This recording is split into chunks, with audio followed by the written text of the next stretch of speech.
Oh, it's delayed somehow. Yeah. I think Arlene is going to come back. Okay, it stays like it's streaming. Let me call her. Initiate the call? Yeah. Okay, I'll be back. Okay.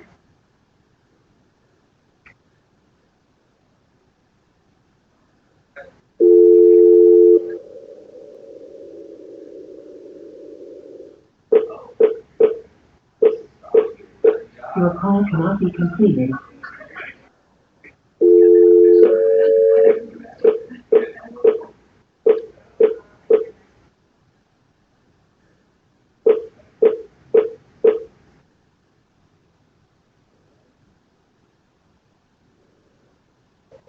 Welcome to the conference calling center. At any time during this message, please enter your passcode followed by the pound sign.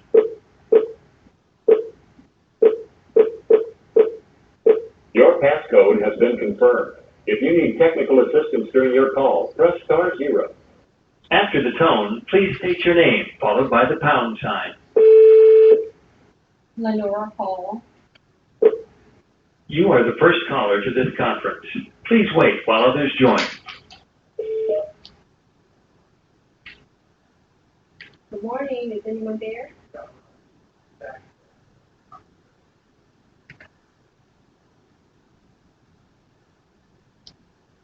Teresa was just looking, trying to figure out. I told her you were coming back. Okay, I heard that.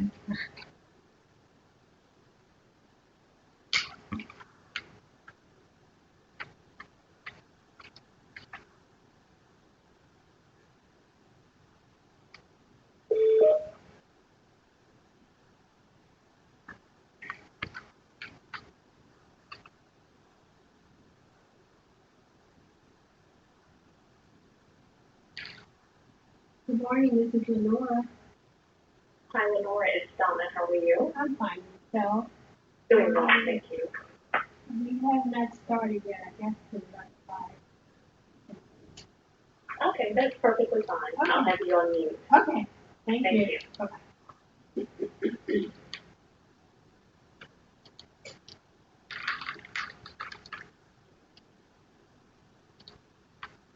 Hey.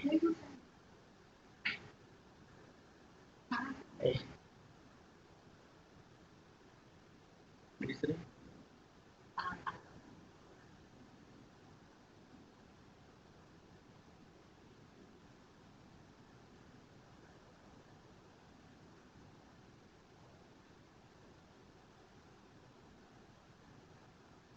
Listen.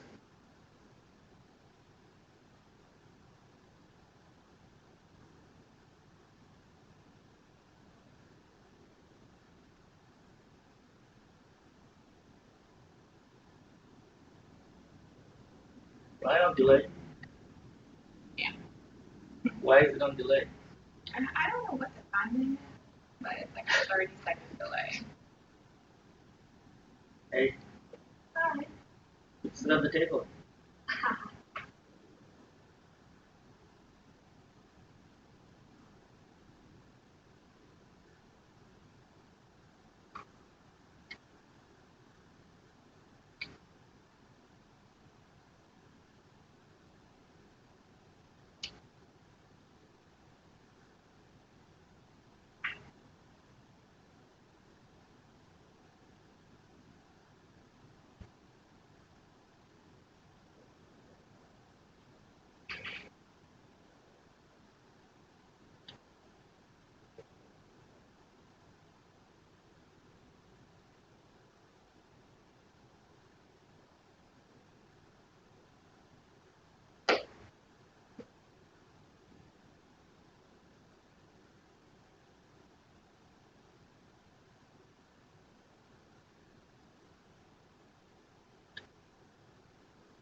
How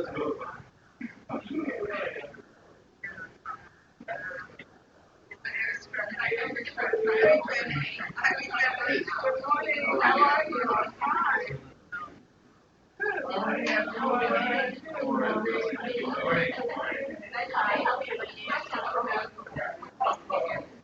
Sandra, hi, Michael from Groundswell. Nice to meet you. We have not met. I'm a big fan.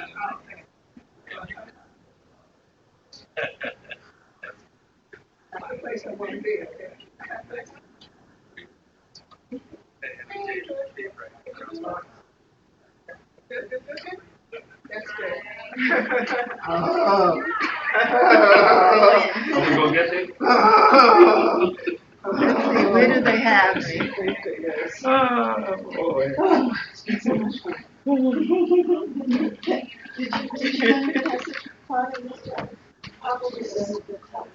you This actually came up after a complex decision that I have ever had to make. More sleepless nights than I ever thought I would ever have. From Brownsville. Yes. Hi, I'm Nicole. I used to work a lot with Oh, really? Yeah. Just What is your last name, Nicole? I'm not even in the inside, and I don't believe so. I'm in Brett's former position. Yeah, I'd like to be all of the introduce. Okay. So Brett is in Savannah. Yeah, I know. Did you work with Brett on? I other lives. Ran into the office, took my nice car call. Ran over here. Ran over here. Yeah, he, I missed when the he left, he 8 invited o'clock me to call introduce from us. I had actually one of those executive programs. At I know. And then I went And, around the same time. it was good. But the cohorts decided to leave, have a With telephone lots of Skype reaching call, back. and they stopped. And Finland and Botswana and. I am. Yeah. Dave Wright. Trying Hi. to get, Nice to meet you. but I missed it, so. Business.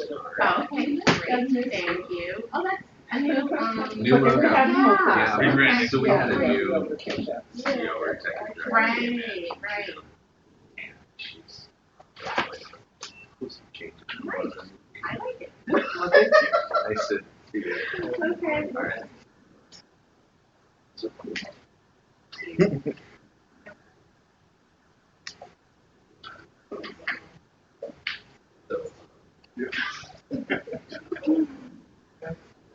Okay. Yes. It's okay. For sure, on Tuesday, has to be down, back. That's what they do. I don't know.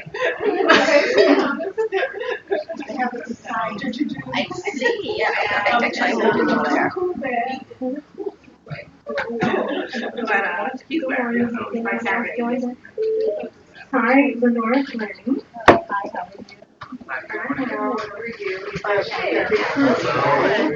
hi, this is John Disrow. Well, there you go. So far, so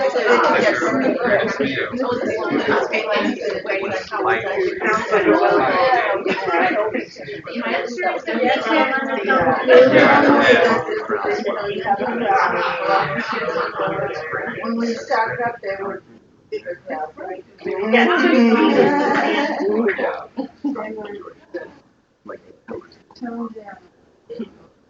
Yeah, sorry not to be there in person, I just couldn't make it, John, you're this missing morning, a other meeting. Hi, John, how are you? Talking This about is Sandra. business. Hey Sandra, how's it going? Fine. You're right, maybe. Yeah, I have to check my pulse. kinds of interesting things going on. Yeah, well, you have admirers, my dear. And you practice, it depends on the day. Depends on the day. All subject to change. Hello, Sandra. Oh, Dan, how are you? I am absolutely not talking to you. I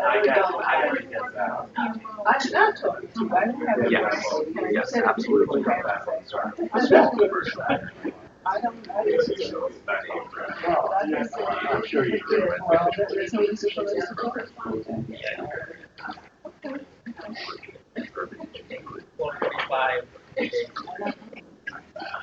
It's really not my color, but I know sort of right. Building profile and challenge.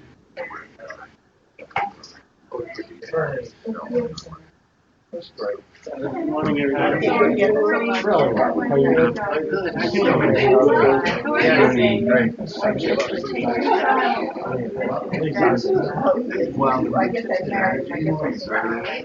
All community. You met him during your training? How many years? Same fun, don't they? Yeah. I'm good. Good. Just, you know, moving forward. I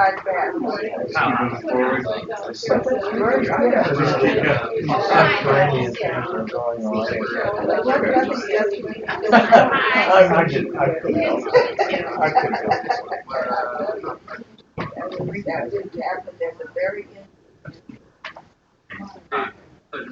Well, that's great. That certainly didn't happen to me. Well, our first date was the inaugural goal. So that's Oh, it was. very end of my transition, but I am Well, that's a different perspective, isn't it? the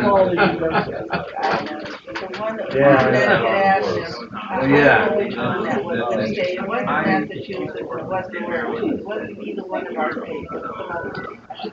Nothing fun.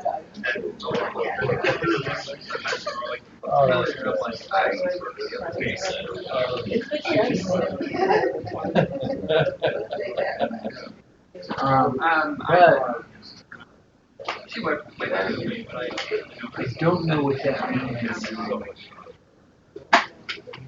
means.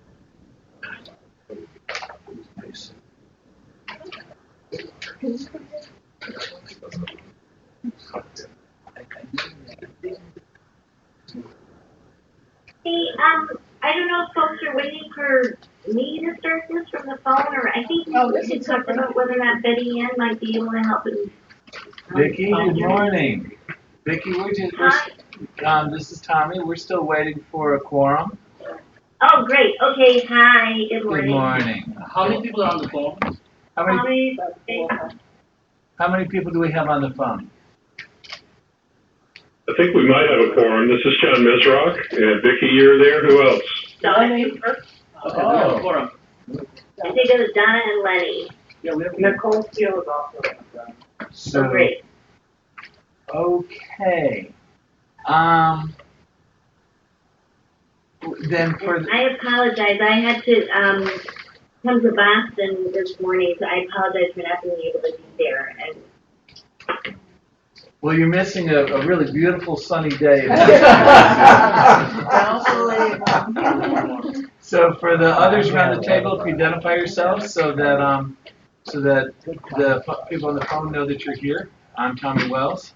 Sandra Madison Fry. Dan Weberburn. Sorry, Anna Pavlova. Bernice McIntyre.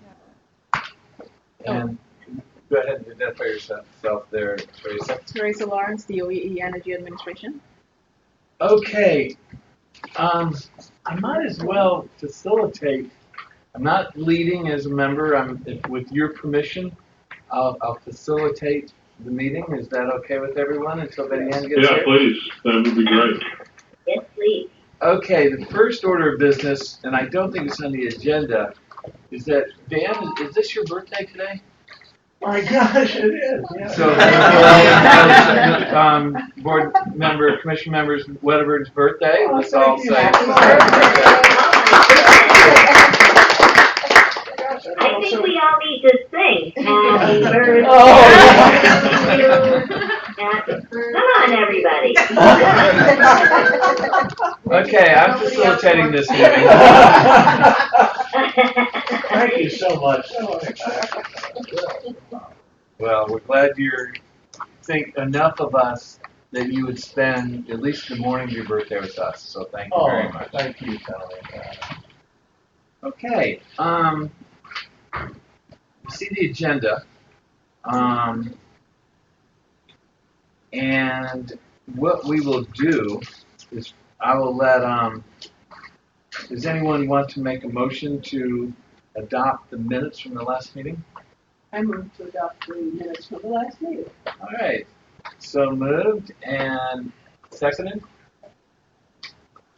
I was just gonna say that I've seen a couple of typos or things, but I don't have them with me, so I might forward them in, but. That would be great, Vicki. So, subject to technical amendments by, Chairwoman, by Vicki.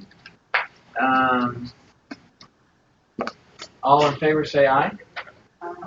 Aye. Okay, all opposed? Okay, they're adopted, subject to the amendments, or that Chairwoman Corman suggests in terms of especially typos that will be corrected. Okay, so the annual report. And let me note that we have been joined by Chairman Kane, and I will pass the microphone, the torch, flag to her. Welcome, Betty Ann, and get yourself settled in and take your time. No, you're I'll fine. take all the parking spaces in the garage. I apologize.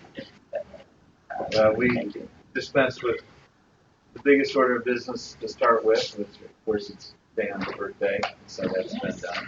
And so with that, let's move on to the annual report. All right.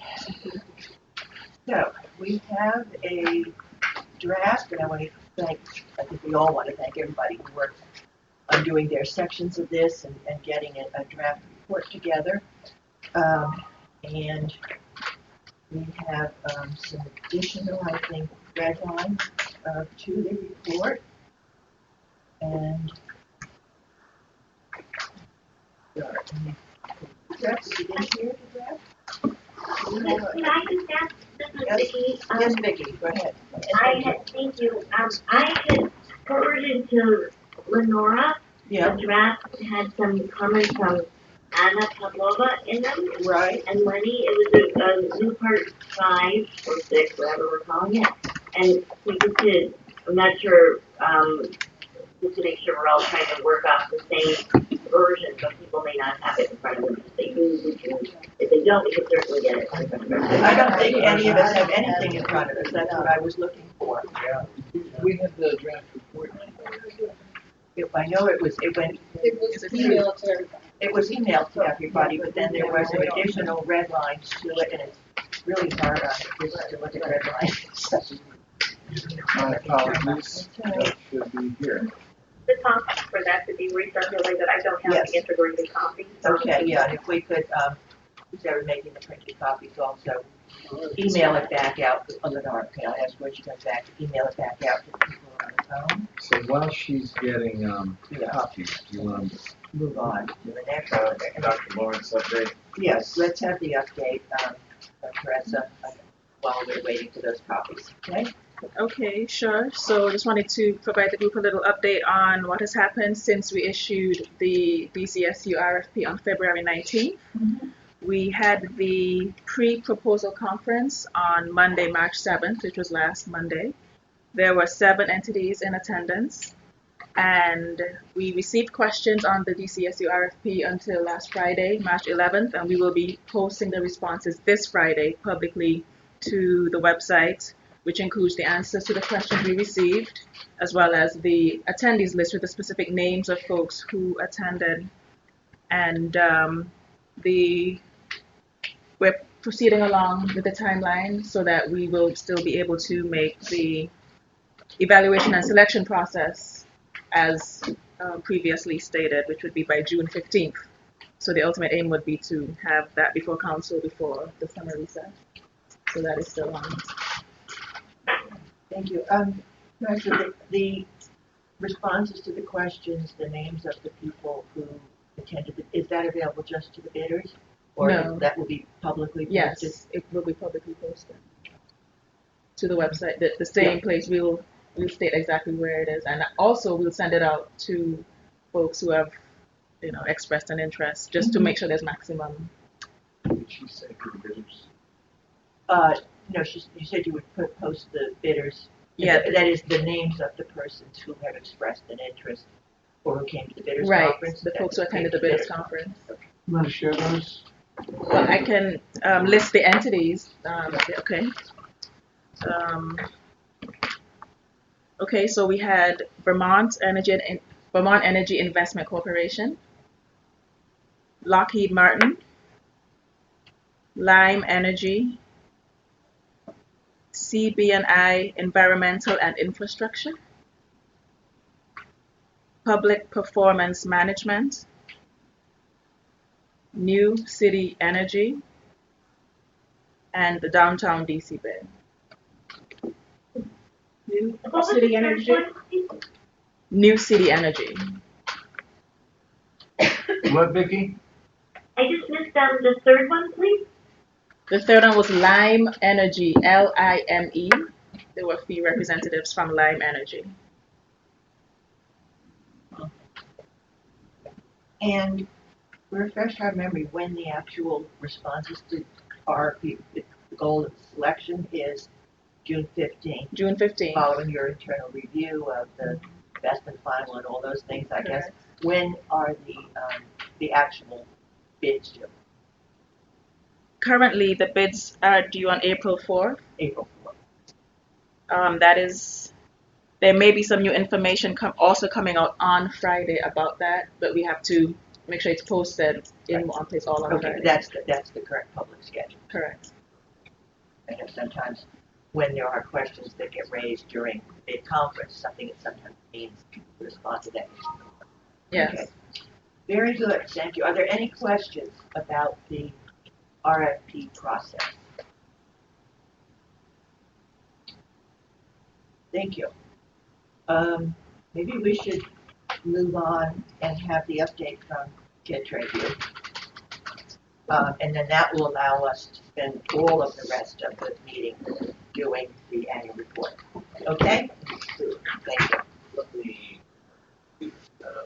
Okay. And we think Lenora went to print a copy with Mike. With the last version. Okay. And then we'll email it out. That's it. And then we'll have, you have slides in here? I do, but Okay. it should have been sent around. Yes, I think yes. That's a picture here. Oh.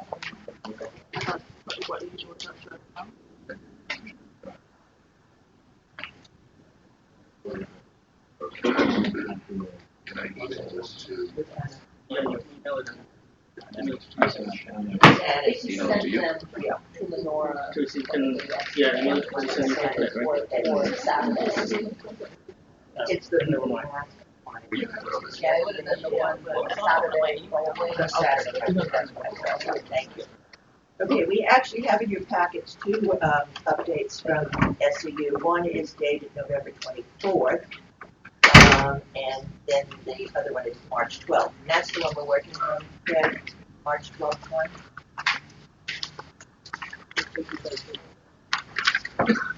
Yes. Yes. Looks like it. Yes. Yes. Okay, good, thank you. Well, everyone has a copy, so if you wanted to just. Oh, That's great. We all have paper copies Yeah. here, so. We can go a little bit low tech Yeah. and, And everybody on the phone, that was emailed out, so you should have it. For the, Is this morning or in? Saturday. Saturday.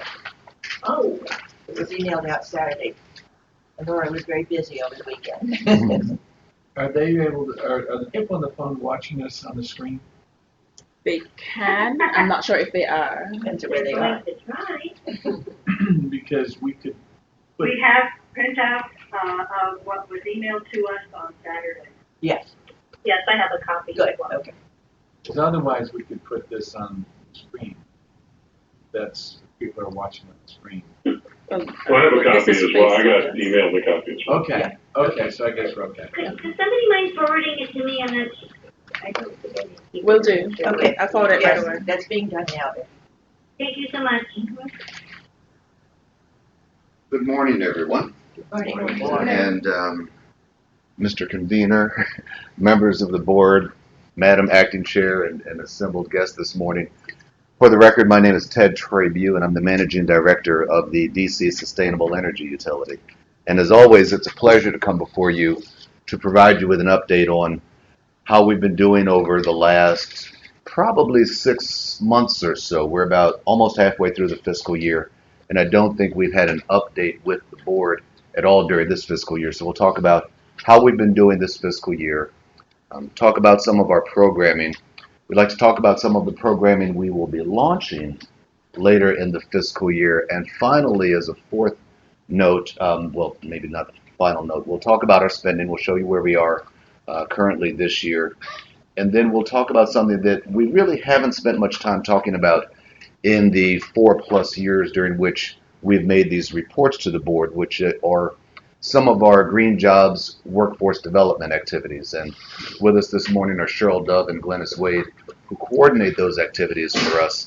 And I didn't give Cheryl a little nod before this, but I'm hoping that she can take the last slide that we have for you to tell you a little bit more about our very successful workforce development program and how we are faring this year. We'll talk about how we did last year and how we're faring this year. So with that, let's dive into what is probably the third slide in your packet, which shows you those. There are 4 big square boxes, one saying residential, one with renewable energy, one with low-income multifamily, one with commercial and institutional. And in a very high-level way, these are the 4 major programmatic areas of the 11 or so initiatives that we have ongoing at the Sustainable Energy Utility right now. And this is pretty much the same combination of programs that you would have seen over the last 3 years or so of our operations. I do want to note, however, a couple of things have changed a little bit. In the renewable energy space, later this year, we're working with the director and working with Dr. Lawrence and others here within DOEE. We will be adding on to our successful renewables programs.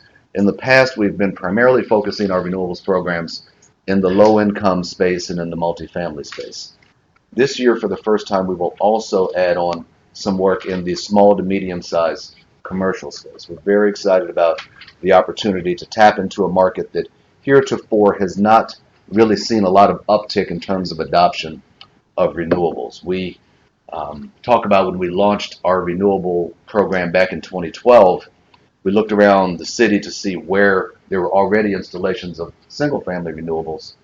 And in Wards 7 and 8 combined, there were only about 11 installations. And that was the first area in which we launched our renewables. But we've taken a look now, almost 4 years later, in the small to medium-sized commercial space, and we're realizing that on average there are only about 10 to 12 businesses a year that actually adopt or move into renewables in this space.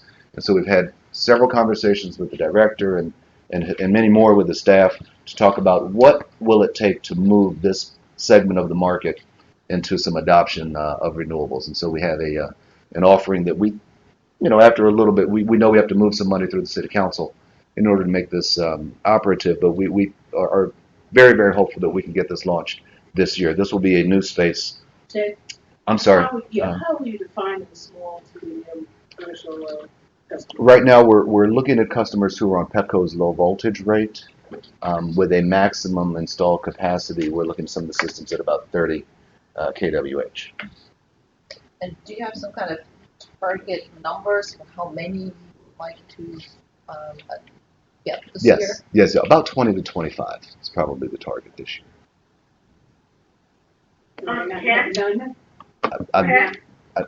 Yes. Ted? Yes. This is Lenny. Yes.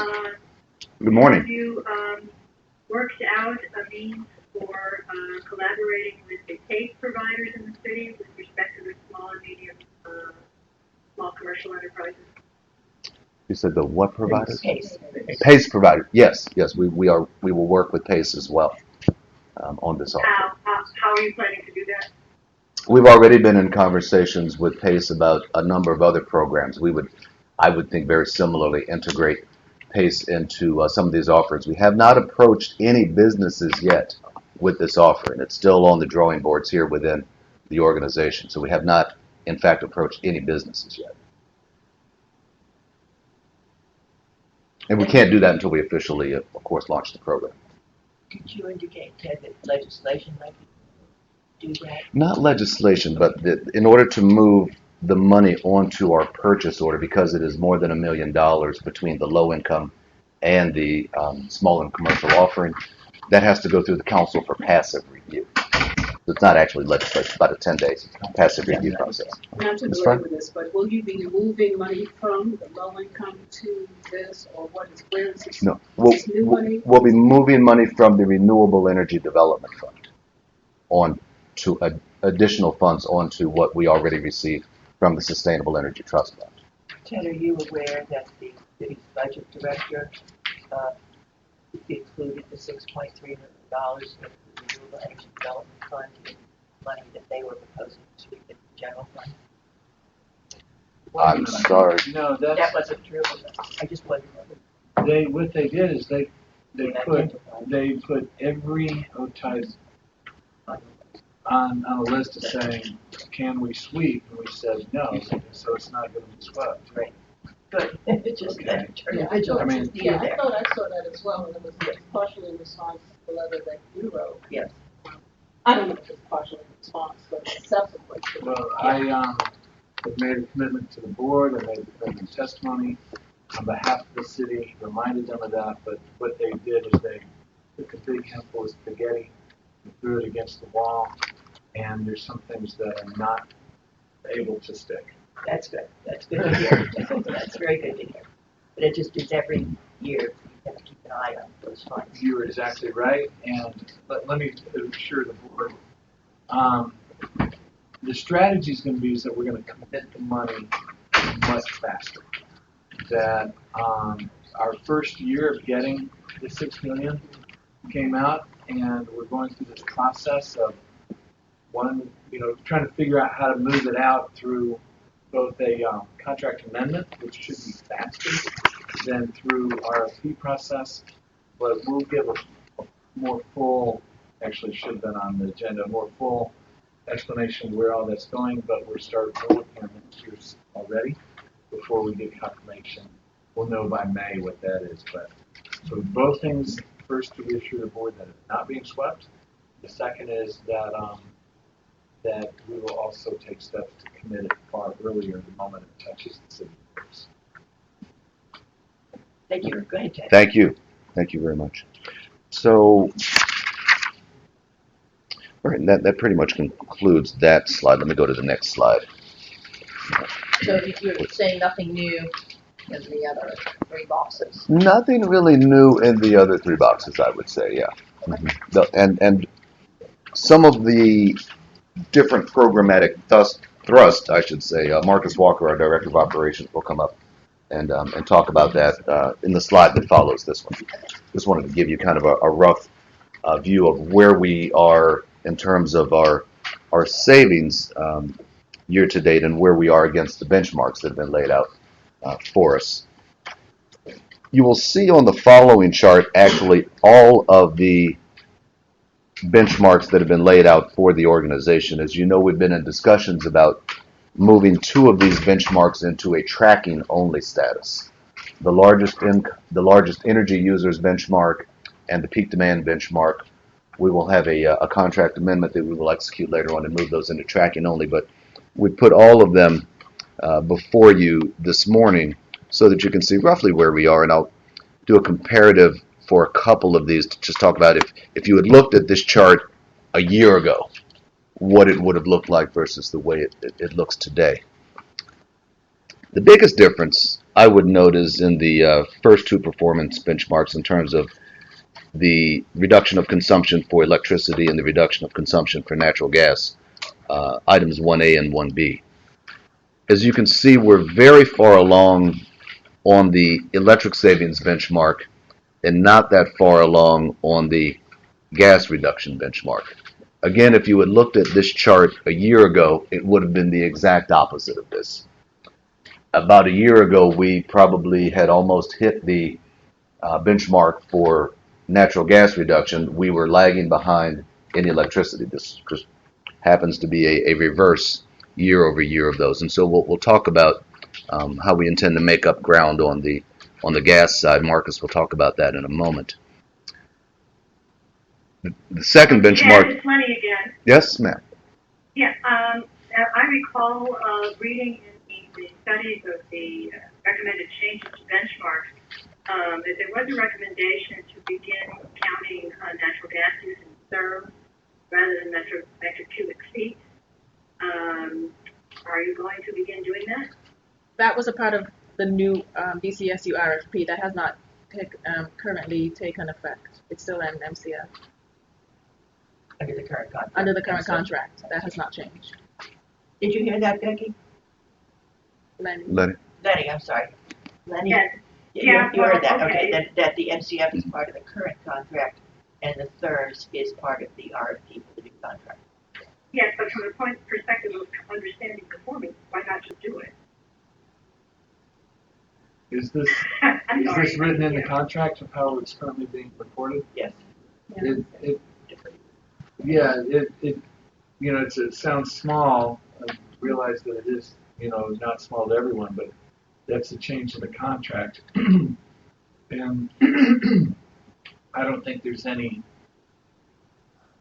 if the board wants to make a recommendation to me that this contract be amended to make that change, that's something that the board can do. But that's not part of what has been expressed by the board for the current contract. And the board's advice has been considered and taken for the RFP, so that's good. Yes. All right. Benchmark number 2 in terms of renewables, and we really haven't done much this year, so that's one that really doesn't get calculated until the end of the year because it's an overall year-over-year reduction. So we haven't really done any calculations there. Excuse me, this is Vicki. Could I just go back, please, to the first benchmark? I'm not sure if you're going to circle back, but I think you were saying that you were going to talk a little bit about how to make up the ground for the disparity between electric and gas. But I was wondering also if there had been any sort of an analysis as to why the data seem to have reversed themselves from the year before. Oh yeah, there has. And Marcus is going to talk about that in about 2 slides. Okay. Yep, we don't want to lose that point. Thank you. The third benchmark for peak demand, as reported, we're doing very well there. You see in the next to the last column of the minimum performance. I'm sorry, I should have done a big asterisk for this before I even started talking. These numbers are through the end of January. These are not as of yesterday. These numbers are through the end of January. So we've effectively had about another month and a half of activity after these numbers. We just haven't quantified all of those savings yet. So these numbers are as of January 31st. Let me see. The fourth one is our low income spend. Every year we have to spend 30% of our budget in the low income community. This is a goal we've hit again every year since our existence started in 2011. You see the minimum threshold there at about $3.5 million. Right now we're just around $800,000 again as of the end of January. There's been a lot of market activity since then. Benchmark number 5 is our largest energy users benchmark, and until we get a good definition of largest energy users, we've been using buildings that exceed 200,000 square feet as the placeholder for that benchmark. And I know the number shows 0 here. We've actually, if you just use that 200,000 number, we have about 33 that we've already served this year. But that is one that will be updated, and we can send that around as soon as that we get the contract modification straightened out to make sure we are clear on the definition of the benchmark. Ed, let me ask you, what's your recommendation of the relationship to the building performance benchmarking that we're doing through Marshall's efforts? in relationship to this? It's a very close relationship, Director Wells. In fact, when we started the performance benchmarking, in fact, I think Marshall was worked out of our office, answering the phones and everything as the building operators called in to make sure that they were reporting their data correctly. I think we maintained that relationship for, what, a year and a half or so? Yeah, it was John Andrioni. Yeah, John Andrioni, and before we moved that function completely over here. But we still keep very close, a very close relationship between that reporting Do you and our. look at the worst scores? Oh, as an indicator of opportunities for us? You're right. Absolutely. Absolutely. You know, I've spoken probably too many times about how we looked at the Wilson building, for instance, about 3 years ago when that building reported, and how we've been able to move the Wilson building from 53 up into the mid 70s after a couple of summers of different initiatives undertaken over there. So yes, absolutely. It's a great indicator of opportunities for our services. So out of the 33 new projects, do you have a sense of how many of them are work from the worst performers? How many of them you found in other ways, and how do you find them if it's not through the benchmark process? There are two great questions there. Let me answer the second one first, about how we find them.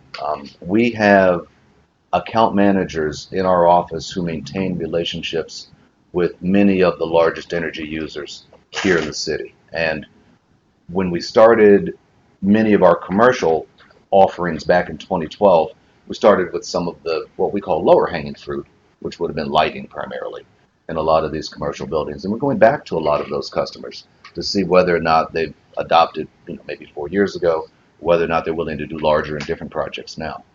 That's one way. We also, of course, are scouring the city for other commercial opportunities with our account managers. Again, our account managers working with the benchmarking team as well to look at some opportunities. But if you asked me directly, of the 33, how many of them came from poor performing buildings versus higher scoring buildings, I would have to go back and take a good look at that one. It's a great question, but we've never kind of done that, but happy to do so. I think the And poor performing, we might have to figure out what we're calling poor performing, but yeah. Well, I think the reason it's interesting is because if we're doing the assessment of their energy use over here, then it's good to know that there's a direct translation into the project, and I think that's probably important. Yeah. Mm-hmm. But that would be good. Let me commit to doing that for you guys, and maybe sending a note around before our next meeting just to tell you how we're doing in that vein. Madam Chair? Just Ted, in your largest buildings, your new largest buildings, are almost all leading at one level than others. So I'm assuming those, even though they're the 200,000 square feet or over, get off. And then what about, if I remember, how federal buildings fit into this? Because there are some very large ones, and there are executive orders to GSA with a very aggressive program to electricity. Federally owned buildings as well as at least in their private sector. But is there any relationship right there? I don't remember. Are federal buildings on have to comply with the benchmarking? Marshall? The federal government is actually definitely benchmarking one. They have their own internal mandates under the Energy Independence and Security Act of 2007, Section 132, but I don't. They're exempt. Yeah. But Chairman King, to your question, we are working with several federal customers, despite them not being a part of the benchmarking activity. We are working with several federal customers. And are you working with them in the sense that they are taking something, they're doing something on their own because they've got to meet the goal, or have you been able to kind of convince somebody in the federal government to do something better with their own building because the building is here? Another good question for some of the account managers. It's a newer space for us, quite frankly. It's a tougher space in which to operate. But yeah. What is the funding that I'm assuming that would be independent? So we're not using SEU funds. So we can use They SEU. pay it. Yeah. Oh yeah, we can use SEU They funds. pay into it? Yeah. Their customers, they're probably, federal government sees 25% of the electricity. They're probably paying 25% of the SCU money. Their own separate stuff, yes. They do like, I know WGL Energy Service and several of them. So, Okay, so they're doing it as well. there is an effort independent of SEU. But that doesn't fit it. And so, the final benchmark is the green job creation benchmark. This is set before you here in terms of the minimum benchmark of 103,000 hours. And remember, we're using 4 different factors to really add these up. You're using hours worked at living wage by a district resident, either on certified payroll or using the new formula that we have developed, where we take our incentive money, the incentives that we lay out there, and divide that by 200,000. What this boils down to in a goal is 88 FTEs a year, quite frankly. And last year we came in at about 92 FTEs. Right now we're tracking about where we ought to be, but I do want to reserve, as I said, the very last slide to talk and let Cheryl and talk about the work that we're doing, particularly in the green job creation space, because we've had some big successes with this over the last year or so, and wanted to highlight some of that work for you.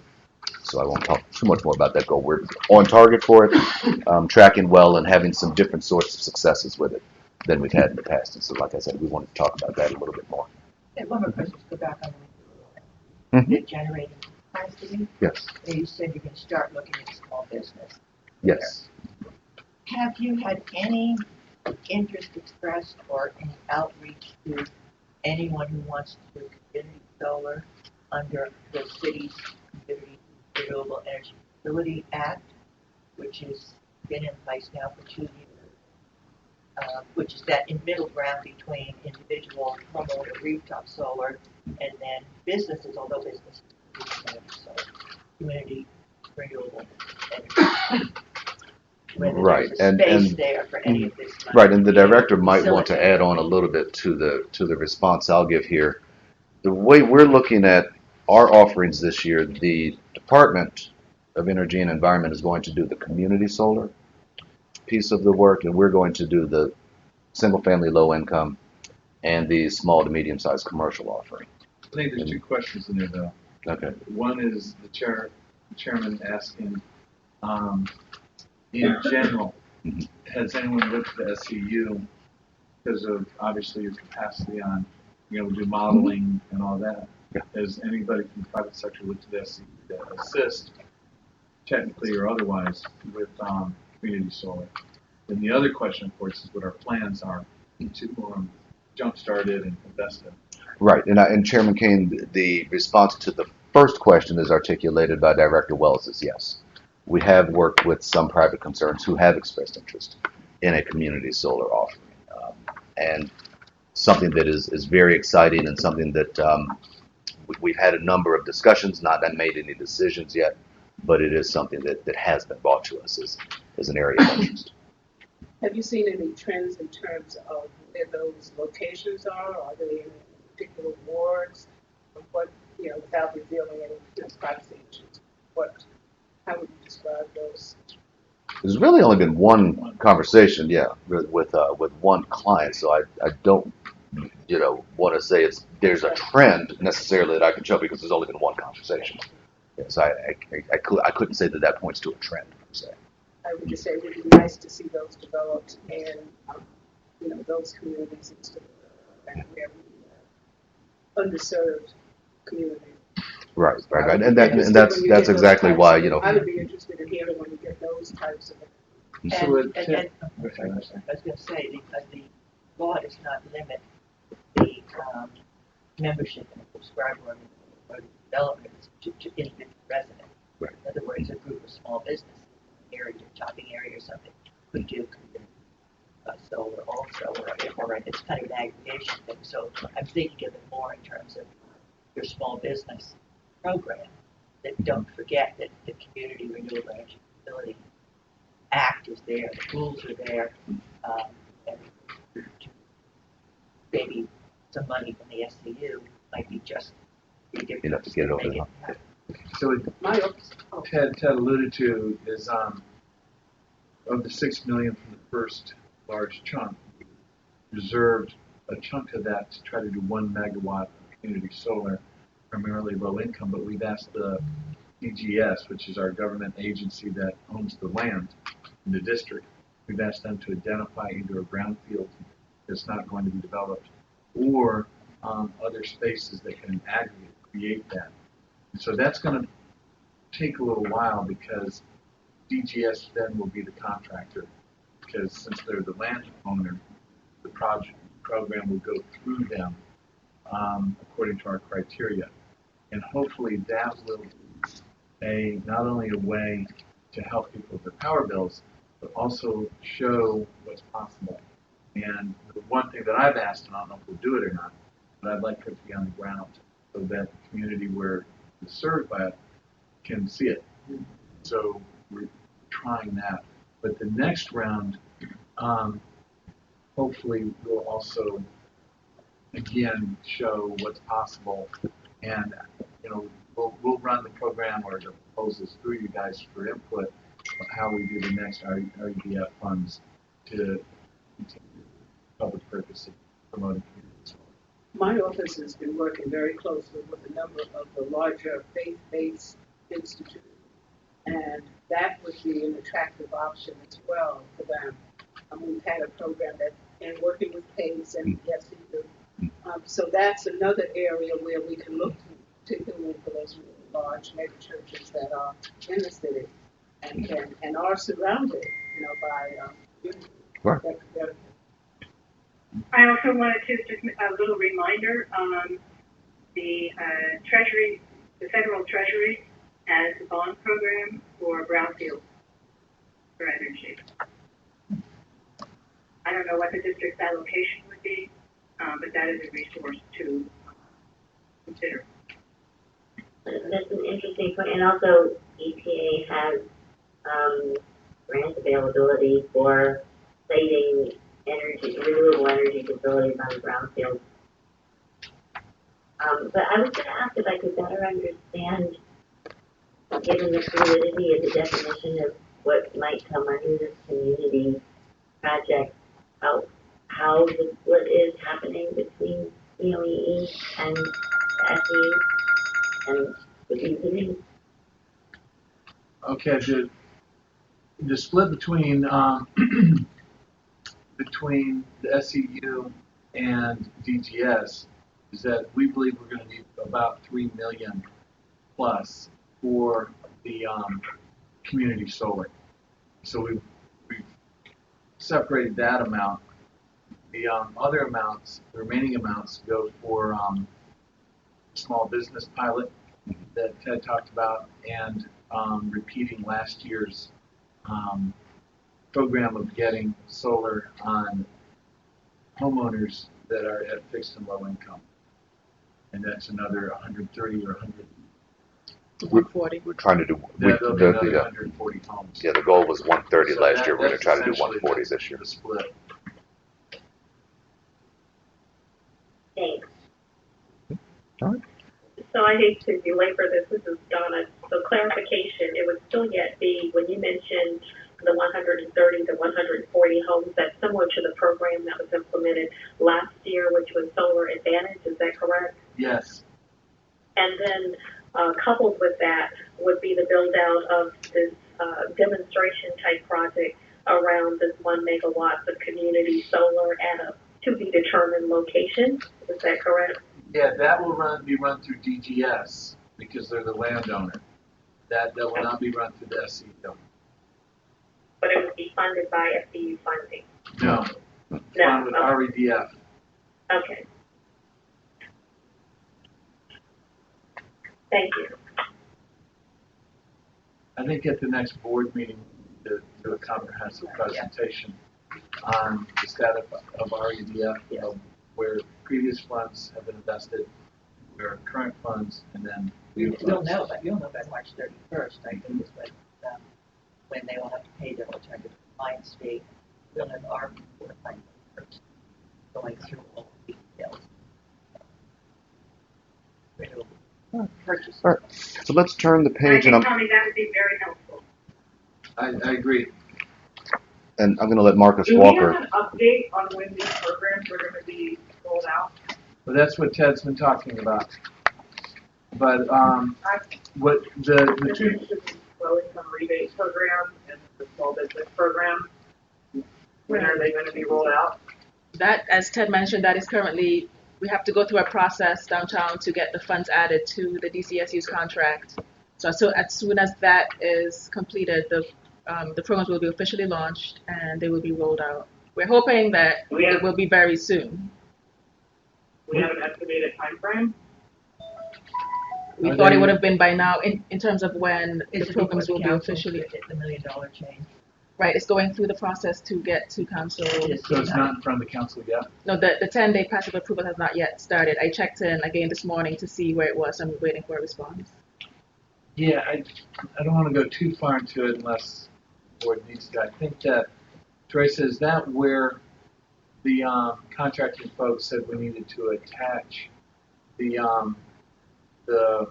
Wage determination. The new wage determination. It's with OAG for that purpose. And that kind of threw everything into confusion with the new interpretation by the Office of the Attorney General. It just, and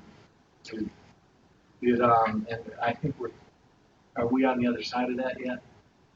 We had the last call with them last week, but we're not quite at the point that we need to move it forward. They're not moving it forward just yet. So hopefully. Do you want to explain just very briefly what that snag is? Sure. Since the contract was first executed in 2011, the contract has gone before OAG and OCP legal sufficiency before it went to council. And at that time, what was required was the living wage requirements. Each person paid either at the level of the prime or at the level of the sub had to receive at least a living wage. So that has been the law and that has been adhered to. That also went before OAG again before we executed FY16's option year. So that was all fine. Until when we were trying to move through the contract amendment to add these funds in January, OAG said we needed to add U.S. Department of Labor's wage determination schedule, which is a very detailed list for every specific job that has a different wage rate. So we, met with BEIC and the DCSCU. They're very willing to implement it at the level of the prime. But for subs, it will cause a disruption in work that is currently ongoing. We will have to do a lot of stop work orders in order to incorporate that. And there are over 40 subcontracts currently in play, currently doing work in the field. So we are trying to see if we can get any relief on that issue and if it can be only implemented at the level of the prime. So they have been taking that under advisement for a couple of months now, and we're waiting for a final determination on. So I'm trying to push this through this week, let the Attorney General know.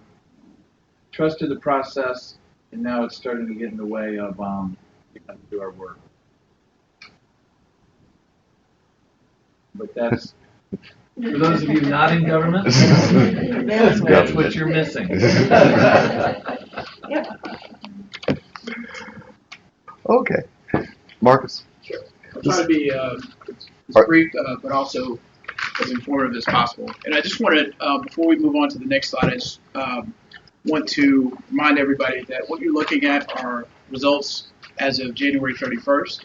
So we still have the actuals that are going to come in from February and also ongoing activity as we're approaching the closing out March. And so somebody asked a question earlier about have we done the analysis around why the electric and gas have flipped. Actually, the electric, the robust pipeline, and I'll show you on the next slide the data here it resulted from a 60,000 megawatt hour campaign that we. I'm sorry, if you can leave it back there. Oh. Thank you. Sorry, but it resulted from a 60,000 megawatt hour campaign that we started last year. and we started reaching out to our customers and talking to them about electric, because we had to make up some savings on the electric side. So what we've seen is that robust pipeline that's actually carried us forward. On the gas side, like you said, today we have not closed. We have not closed where we thought we had forecasted, and part of that is when the customers take action. Sometimes they push their projects out, and you'll see that in our forecast. But we do have an action plan under development. We have a campaign with PACE to do a boiler replacement, where we've been actually talking to our customers and looking for opportunity there. So that's a good collaboration with PACE. We also have a low-income direct install gas program that's in the works right now, so that we can come up on our low-income spending, as well as also improve our CVE and our gas savings. So any questions? On the low income, is that a boiler replacement for low income? Well, it's any customer class, but it's really just to get the savings.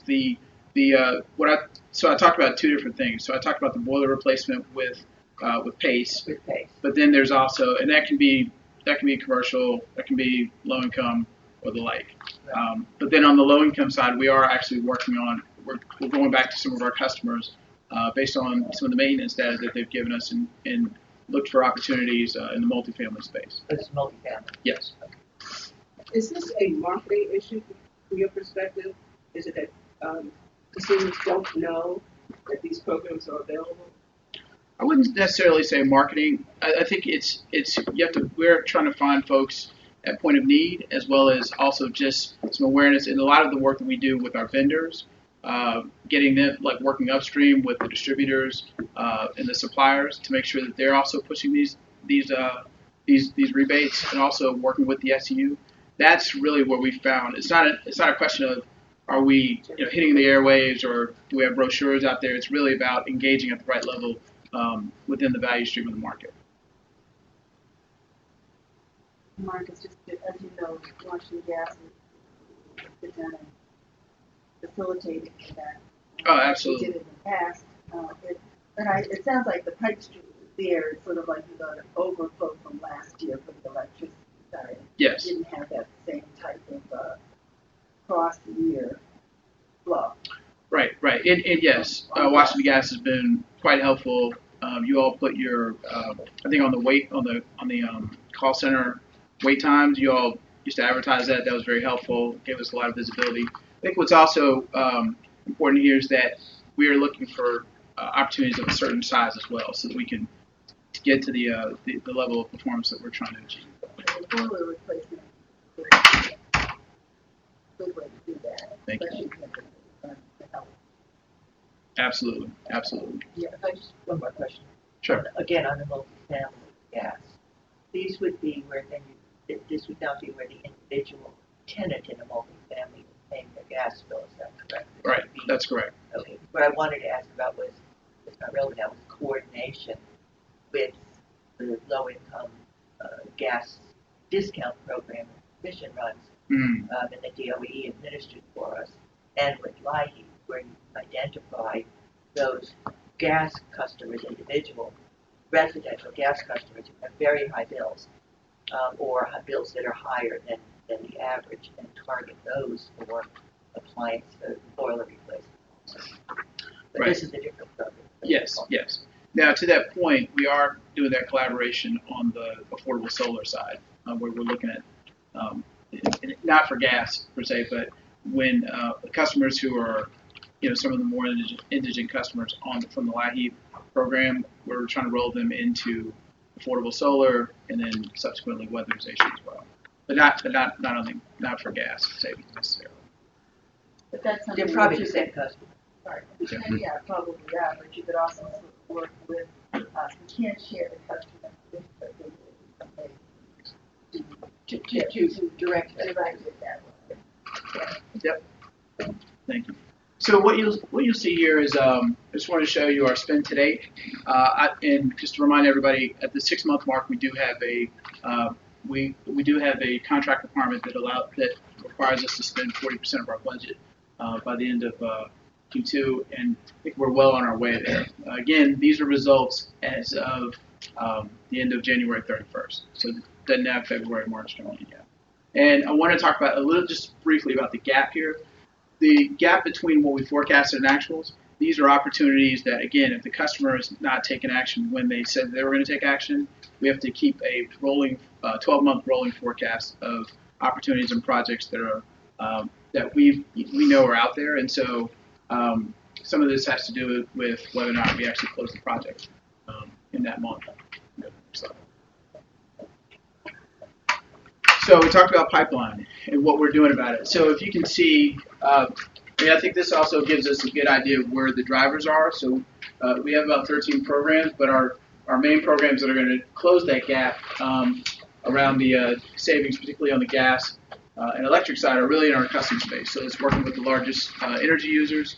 And as you can see, we have a robust pipeline of MCF and estimated and megawatt hours. Our big issue at this point in time is managing that to budget. But the good news is that we've, as we're messaging with the market around what our rebates look like and also offering the technical assistance in lieu of rebates in some respects, that's actually helping us get a good handle on closing the pipeline that we need to hit our goals on the electric side as well as ramping up on the gas side.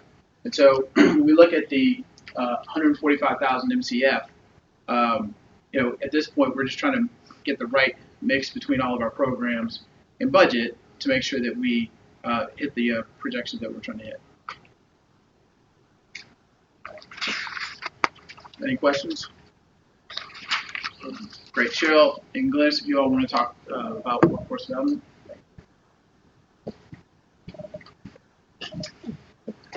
Good morning, everyone. My name is Cheryl Dove, and I work for DCSEU.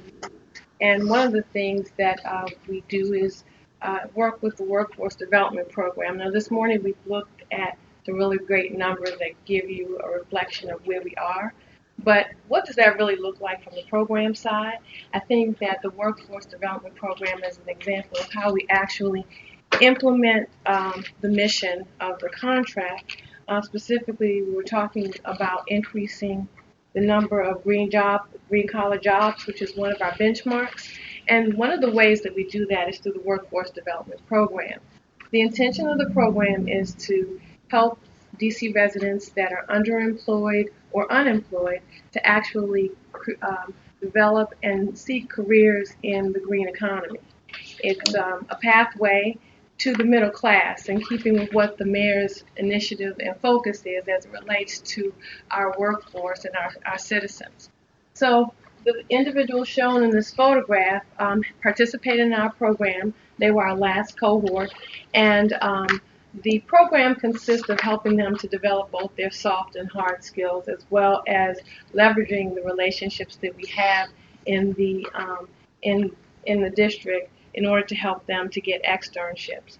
So they had all types of different positions, from building maintenance with some of the large hotels in the district to working with small CBEs, as well as working with home performance and solar companies. And there were 12 individuals who started the last cohort, and we were able to place 85% of them with permanent positions in their career tracks or in other career tracks that they actually, quite frankly, had not been exposed to previously. So it was a great success, and the intention is to help to form a different trajectory for their futures and help them to move into the middle class with careers. Any questions? We wanted to thank Dr. Lawrence, who's pictured in the middle of this picture here. She was not a member of the class, but came over to the graduation ceremony to help us wish the graduates of Fondue. You guys may have covered this in prior meetings or years, but did the SEU have to bring in any new expertise to get into this, or to do such a good job, but to accelerate in this arena? And are you doing any? Is there going to be any long-term tracking of how folks do? Great question. So the team on DCSEU side consists of myself and Glennis Wade, and we coordinate a program to create bring in, as necessary, different types of skill sets to help educate the externs so that they are they're very job and career ready as they leave the program. A lot of that we do ourselves with our internal resources, and then we leverage our relationships with the contractors that we work with. And the customers. And the customers as well. But Vicki, as to your question about durability in long term, that's a difficult deliverable for a contract to say how long does someone stay in their job or in the field or profession. And I think that unless we funded that to track all the cohorts through this, and I can't remember what we did for the RFP, but it's a good question that we all care about, but I don't think it's something that we have put in as a deliverable, which is the long-term durability, except we all care about that clearly. And that's an excellent point. It is very difficult to track that. And though it is not contractually our obligation, we are putting in some measures to try to track the individuals. But it's voluntary, right? Because it's not a part of our contract. But we are and will continue to track them on a volunteer basis, and would love to do more, because it is important to see not just how individuals are able to start a career, but actually to continue in the green jobs and arena and actually flourish for years to come. But these individuals shown here, they were in our program for 4 to 5 months, and all of them, with the exception of one at this point, is still in their position, and they finished the program back in October.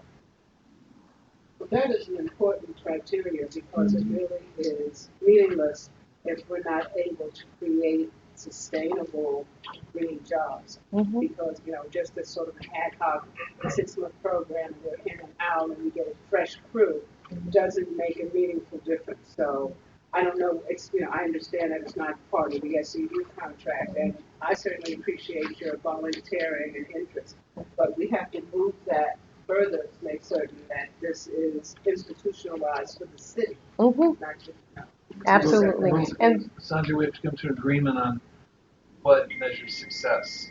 Is it employment, or is it employment in a green job?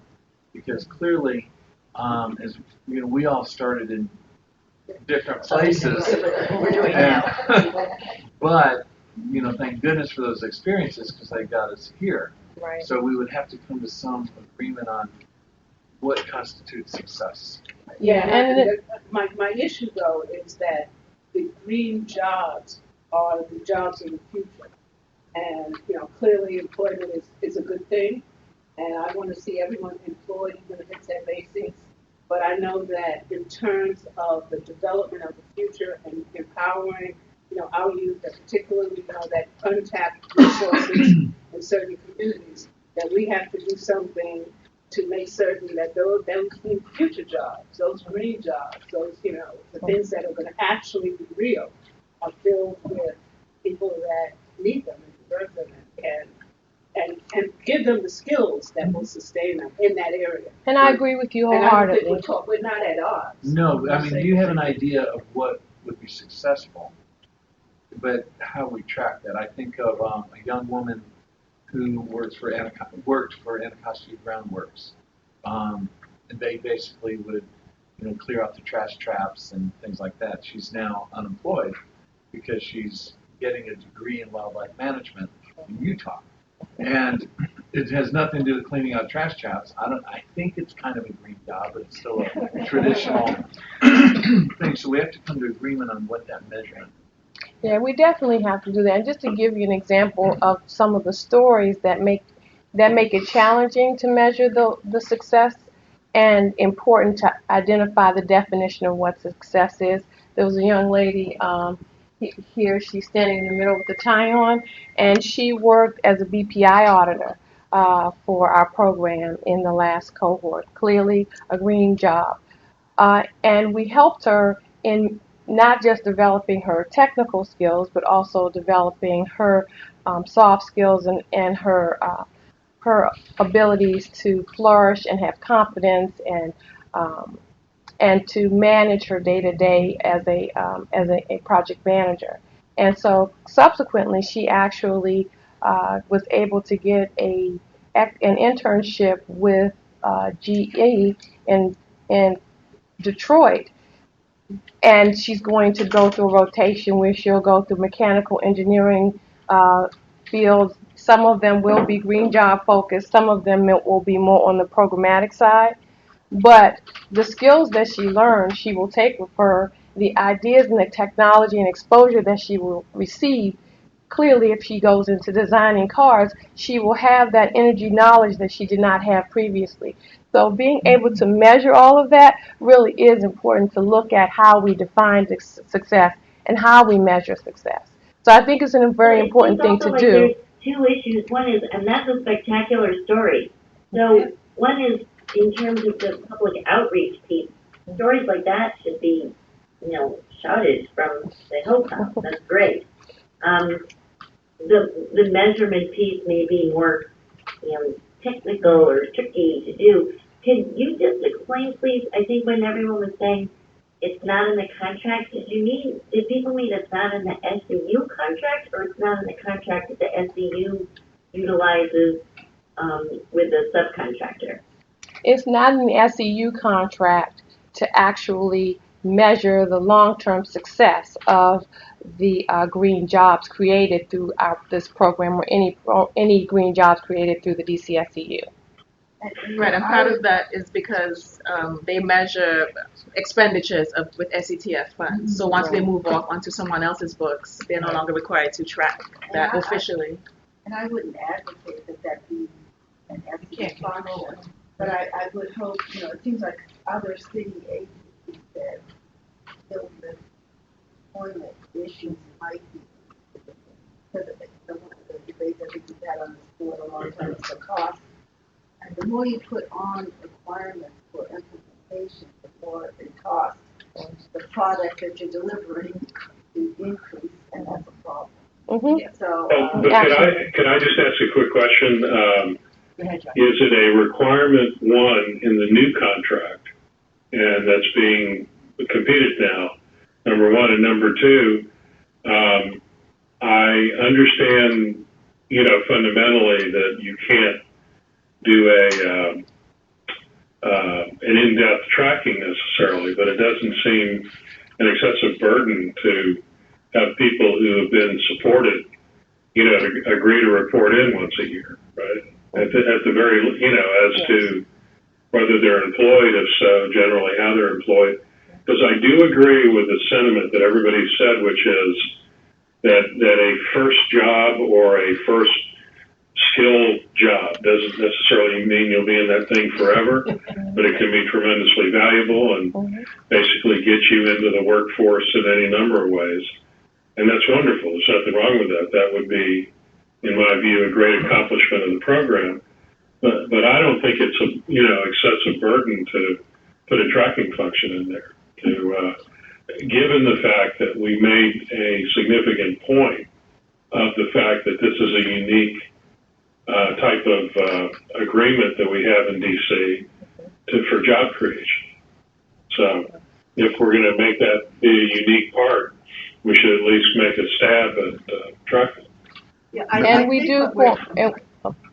I think what we're hearing is difficult to make it a contract, performance measurement, a technical metrics, etc.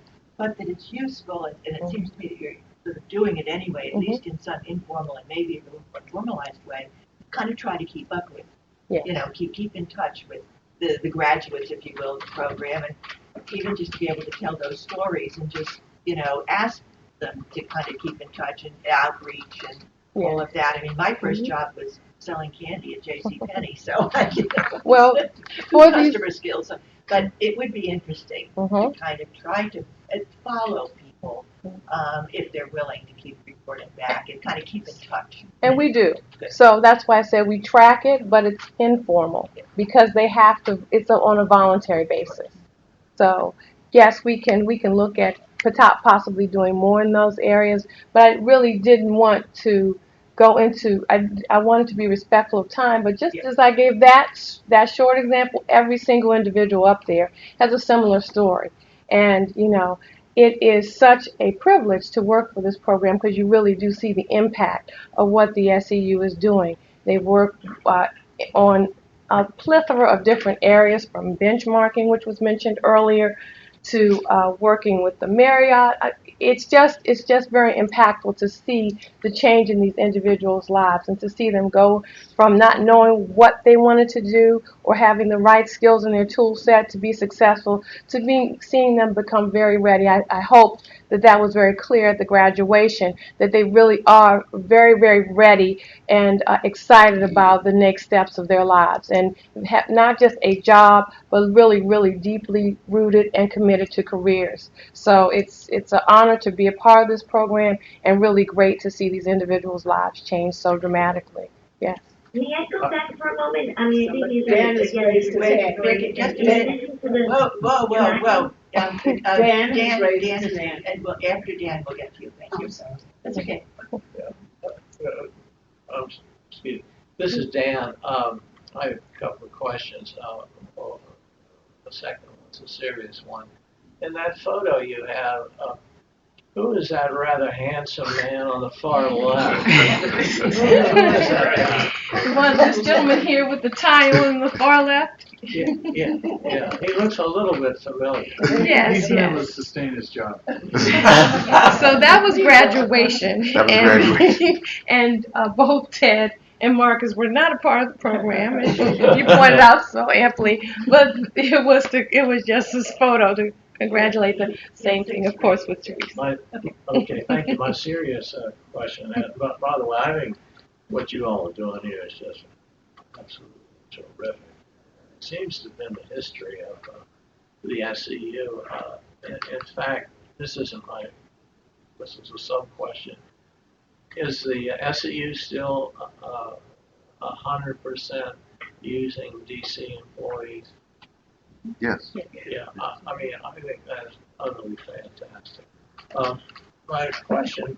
No, Mr. Wedderburn, we haven't wavered from that, and we'll celebrate our 5th anniversary next Friday. Yeah. And I've been very proud of our hiring record in terms of district residents. Yeah. My HR people wrestle with me sometimes. That's one where I'm pretty inflexible. That's really, really terrific. Now, my question has to do, I'm looking at your, actually not the March 12 report, but the prior one, November 24. And you don't have to look, no one has to look it up. But on green jobs, you stated then that the benchmark was 53 FTEs, but achieved was 95. That's a huge, how did that, what led to this achievement versus the the benchmark? You want to take that, Ted? Sure. Well, probably a couple of factors led to that. What you are looking at is the year-end results from FY15. Right. And the minimum, our benchmarks, most of them have tiers in them. There's first, second, and third tier being the maximum. So the first tier benchmark is what you see there at about 55 FTEs. The third tier benchmark, which is the maximum, is 88 FTEs. And again, we consider an FTE to be 1,950 hours worked by a district resident at or above living wage, which is $13.84 an hour now. Okay, so you use those different factors to get into what is an FTE. So number one, clearly are the staff, and all of our staff members are district residents. Then you take this workforce development program that Cheryl has been implementing now. This was the second cohort last year. There was a cohort before that. You add all of those hours up. You also add up the hours that our contractors work in the implementation work that they do. We add all of the employees who work for the subs. So you add all of those up, and you get a number which is not quite 95. The other part of that is then you take the amount of incentives that we put into the marketplace. And when we're incentivizing a project, we might only pay 10% of, a deal that is a huge deal. We don't have a direct contractual relationship with the contractor installing the work. So it's hard for us to directly count the hours person by person of the people doing the installation work. So we have a substitute formula for that we worked with the department and agreed on, that we would take the total amount of incentives that we spend and divide that by 200,000. That also gives you a number of, a factor, and count those hours in, or jobs, I would say. So you have those 4 different categories, adding up to, if I'm reading your paper right, you're a little bit, this is 95. It says 95. I think I said 92. It was It's 90, 95. more like 90. Thank you. Okay, Vicki, question on the phone? Thanks. I think it was just that we talked about 2 issues. One was the tracking, and then also one was the publication of the success story. I've just jotted it down as something I think we want to also maybe comment on in the annual report. So I was wondering, it sounds like you did a graduation, and that's great. And what other kinds of outreach do you do so folks know about these things, these successes? Well, do you mean outreach from the perspective of recruiting, or outreach from the perspective of informing the city? About the success? I think both, because I guess I do them as one lead to another. Okay. Yes, so from the perspective of involvement to actually recruit, we actually work with community-based organizations to recruit individuals for our program. And relative to informing of the success, we are actually going to start putting the success stories on our website for different individuals who are part of the program, so that it is clear to the community the impact of the program. Did that answer your question? Yeah, I think it just maybe also has to do with, we may discuss this in the next piece, but the board doing more affirmative outreach. I think the website is great if you know to look for it, but I think the issue is how to get people to the website, and something like this wonderful story, I think, would warrant more than publication just on the website. Agreed. Okay, we agree. It's an important thing for district residents to know and appreciate about the value of our contract, for sure. Let me look further into that. Yes, ma'am. My one final closing point is that I just wanted to reemphasize it, to be very clear, that what I'm saying is that the green job industry is exploding, and that we as a city, not only the DSU, but all of the agencies and the District of Columbia government, we need to make certain that our residents get all of the opportunities that are available. Because just like the energy industry itself, you can in fact move up through the line of green jobs. All of the success stories where somebody becomes the CEO or something fantastic are wonderful, but let's look at the green job industry itself and get our residents tracked into those, up the ladder to the middle class within the that's important. You know it. Thank you. No more questions? Thank you very much. Right. It took a little longer, but I think we also may have focused in talking about what is our final and our main job here today, which is the annual report. And you now all have the STORE proposal, which has been updated to include the most recent comments from board members. To pleasure in how we go through this and how we reach some agreement on how we are going to take the final step, which is getting this report and getting it to council. So, Diane, I just wanted to ask a sort of a threshold or overview question, particularly because we have almost half the advisory board is new people that are working on this for the first time. Yes. What is anybody or everybody's sense as to the approach of making this, creating an intro section that kind of explains this transition that we're about to undergo and the salient points.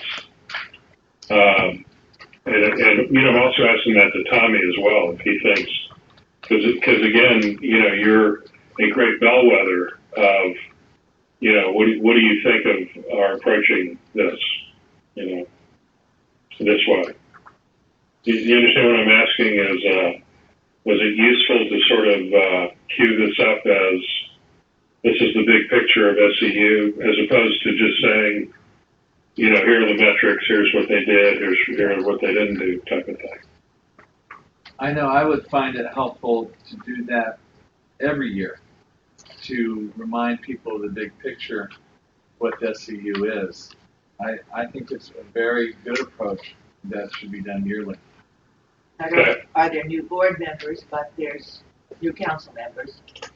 Yes. And there is new members of the public. And in my experience, people need to be reminded over and over again, even if you've been through something, the history.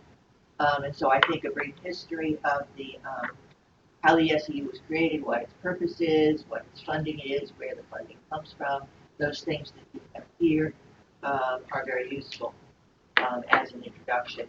And then to zero in on the accomplishments of the past year and be looking forward. The accomplishments last year being, again, that basic data that is important in reporting to the council, how many times the board met, and the kinds of things it did, the participations, etc. And then the performance of the SEU, and then some looking towards the future. So I just took a shot at, at starting the thing, but I really would very much appreciate Betty Ann and any of you, be happily editing, adding, whatever, sort of the perspective. Because really what I wanted to do was just capture, particularly for us folk that have been around for a while, our perspective on, how it got started, where it came from, and then, quite frankly, the perspective of the new members of the board on where they'd like to see things go. I mean, and hopefully that'll be reflected in the report, but in terms of what we talked about the last time and what I was telling Vicki I was going to try to do was, write the aspirational executive summary and then see if we could keep working towards, what we want to accomplish. So what I'm saying is if anybody wants to change, add, subtract, because you all have great ideas and perspectives that, probably I don't have. So it would be welcome, certainly, by me. John, this is Dan. I only read this last night, and to be honest, I was actually excited to read this introduction and the way you did it. It's a different way of usually doing a report. I just thought it was terrific wording, and I figured, who did this? And then I looked up and I said, well, I mean, thanks. It doesn't look that long, but it actually took me a while to think about what I wanted to say. But I really, honestly, would love everybody to weigh in and their perspectives on this, and I'm quite serious about that.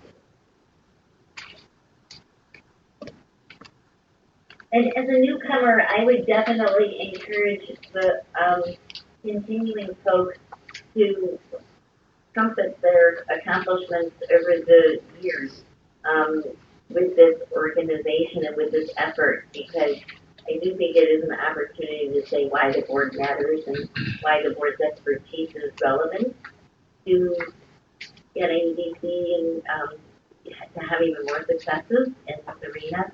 But I think that you guys need to not be bashful.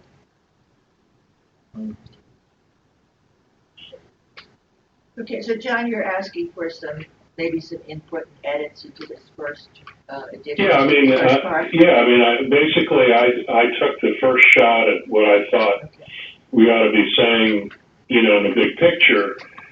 Tommy, you weren't in on this conversation, I don't think, when we first talked about this, but the idea was really to say, we're in this transitional period, let's take a minute to step back and, sort of frame where we've been, kind of where we are now, and then just as Dan was saying, to the point, the myriad ways that we might be able to help, build on what we've accomplished, and you're a critical part of that, Tommy. You don't have to, but your opinion's very important. But I mean, the idea is really to say, what do we want this thing to become? Right. Where do you want it to fit in going forward for the next 5-year contract? What at the end of that 5-year contract, what would we like to see have happen? The jobs that we were just talking about, the solar, not just year to year, but as a tool in your toolkit, Tommy, and the district's toolkit, for energy. Right. I think what's helpful about this, giving the overview, is that I know that each of the board members that I've talked to and others are often trying to say, how do we blend this with the other things that we do, whether it be PACE or other tools in the toolkit. In fact, when I first came here, it seemed obvious to me to run a good bit of the REDF funds through a capacity that we already have, which is the SCU, but we just, direct the goals for each. But so I think that what you lay out here is kind of gives us a chance to think again of the aspirational big picture of what the SCU is, what it can do in relationship to the capacity that's in front of us, because we do have the city's experts around this table, and it gives the opportunity to think about that. Two thoughts on that. Number one, on the board accomplishments to date. We have annual reports from each year. So I think, again, to be consistent, we can just look back on those and pick out a highlights, of things that we've previously reported. It should be fairly short, maybe some summary there. My other suggestions on board ideas for future programming, we just have gone through a process of advising the department on what should be in the RFP. And the new RFP and the new contract is going to set at least the baseline for what the program and expectations are. So, number one, I think we do need to be careful. First of all, we should say that, make clear that we did have input into that department, including a lot of those things in the RFP. But I think we can be a little careful since that RFP is out there now. While we've had aspirational things, not to start adding things right at this point that aren't in there. That could be very confusing. I think that's a great point. And very confusing to the council. If we say, if I see, for example, I expect something about adding water in. Well, we don't do, the money doesn't come from water, but that might be a coordination, but it's not something that's in the RFP. So I think that would need to be looked at, just even from a kind of legal point of view. That we're not all of a sudden having, we had input in the RFP, better chance to say what we think is important, what should be in there, which doesn't say that, we're going to continue to work in our contracts will be amended, but I think that's just a sort of a reality touch there. Yeah, and I agree with that. I think when we went through the RFP suggestion process, we had a whole section of really big ideas that were really, really important, and we were able to put them in. I think some of the more programmatic ideas never made it in, not just because they were, we had too many, we needed to focus on big things. So I think that's where maybe make sure we don't introduce anything too crazy, but to the extent that we can maybe capture some of the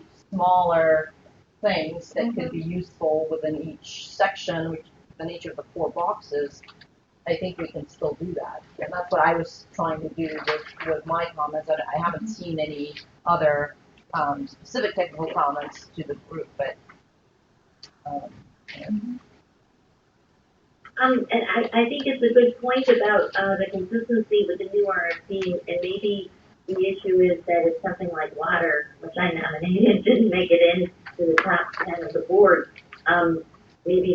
challenge is to try to figure out how to weave water efficiency into some of the existing benchmarks. So that it's not trying to go astray, it's trying to accomplish more. Yeah, and I think, Vicki, I've got the water in here as well, but I mean, I appreciate that that's a separate thing, and maybe the conversation is really about the coordination of, is there water efficiency effort in DC, maybe not, I don't know. Is there? Yeah, but there, how is water, there some, DC Water has it, but, I mean, you know, maybe it's too complicated. water customers aren't funding DC. Yeah, so maybe Yeah. it's all about some kind of conversations with them rather than anything else. Other people, water. And yet, just to remind everybody, George started out as the chair of the SCU Yes. before he went over and took over the DC. Yes. That's a great job. That was the great. And DC Water, at least until they get their anaerobic digester and their solar in, is the largest consumer of electricity in the district. Yeah. Yeah. Now a large producer of gas. I have just one, kind of a couple of words I think need to be in it. On page 2, it says the advisory board is comprised of 13 members, tell us who they are, and include, now maybe there's a reason for this, but it does not include a representative of the council chair, or at least council. And I wonder if that's just a The complete oversight, Dan, and I just, there was no reason that wasn't included per se. And also, I guess that the number, we might want to check the number of new council members. I think that's right, but I could be wrong. Yeah. So please check my math, and please, if there's something left out inadvertently, please go ahead and put it in. I happen to know this person who represents the council chair, by the way. When's his birthday? Oh, you're too much, everyone here. Thanks. One suggestion I had is that their placeholders fill in. And for us to set a time and see that I know I would tell like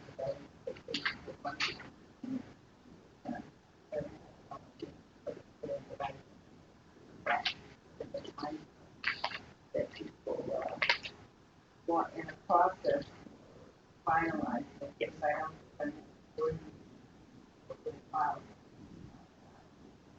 don't get a report in, yes. That was where I was going to go to next, which is where do we go from here, and what schedule do we go from here on? So we don't have very much time, and it's due Right. the 31st. Yes, which is 2 weeks. So, yeah, is it possible for people to get filler or comments in, and I can try and put them together over the weekend, so if you could get them to me close of business Friday or sometime on Saturday, and I could try and turn around another draft to people? Okay, that would be good. Now, we have certain places in here where people are identified who are going to be, their names in here. There are other places where there isn't. So at least we're asking, Yeah, so I For mean, example, I could just run through, for example, some of the sections. So section 2 was this overview of the board itself and how it functioned previously, and Right. I had volunteered to coordinate all that. Okay. So there are places where it would be helpful for people to provide input. So, for example, like Betty and you had just referenced taking a look at the top annual reports by the board and picking the highlights, and in a way that still feels a little subjective to me. So if there are, like, even if you could just shout out a couple now, I would go back and look at the board and we could put them in, or if somebody wants to give me a call. Well, I'm afraid I haven't memorized past Well, reports. Becky, this is Bernice, and I was glad to at least, if this is electronically sent to us, I can go back and look at it. Okay, so Bernice will do that. Put in, And that's what I would expect people just to give me our comments on this draft by the close of this Friday. Is doing that. And it seems like we got basically pretty much the outline set, and all we need to do is have more than a few people put in more ideas in the future. So a couple of ideas.